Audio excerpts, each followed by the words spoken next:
নিয়ে আধুনিক কলাকৌশল অবলম্বন করে এ পর্যন্ত প্রায় 50 থেকে 60,000 শিশু নারী বিভিন্ন পর্যায়ের সমাজসেবী সংগঠন ডাক্তার সহ আমাদের মুসলিম ভাইদেরকে নির্বিচারে হত্যা করেছে।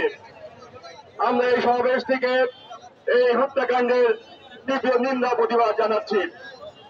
সেই সাথে ধিক্কার জানাচ্ছি এই অঞ্চলের আশেপাশে এইসব রাষ্ট্র রয়েছেন, যেসব রাষ্ট্র এই হত্যাকাণ্ডের পরেও নিঃস্বভাবে দাঁড়িয়ে আছেন, নির্বিকারভাবে দাঁড়িয়ে আছেন, প্রতিবাদ করছেন না, সেই সব রাষ্ট্র এবং রাষ্ট্রপতিদেরকে আমরা এই সমাবেশ থেকে ধিক্কার জানাই।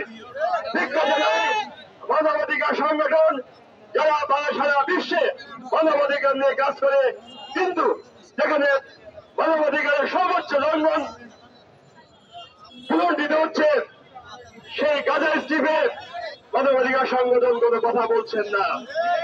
নিন্দা জানায়, প্রতিবাদ জানায় জাতিসংঘকে, যারা সারা বিশ্বে সমস্ত বিশ্বের শান্তি নিয়ে যারা কাজ করে যাচ্ছেন, কিন্তু মুসলমানদের ছোট্ট একটি আবাসভূমি গাজা স্ট্রিপে লক্ষ লক্ষ মানুষকে যখন নির্বিচারে হত্যা করা হচ্ছে, নির্বাসিত করা হচ্ছে, এই পর্যন্ত প্রায় 60,000 মানুষকে হত্যা করা হয়েছে নির্বিচারে, সেই ব্যাপারে জাতিসংঘ কোনো কথা বলছেন না, উত্তর দিচ্ছেন না।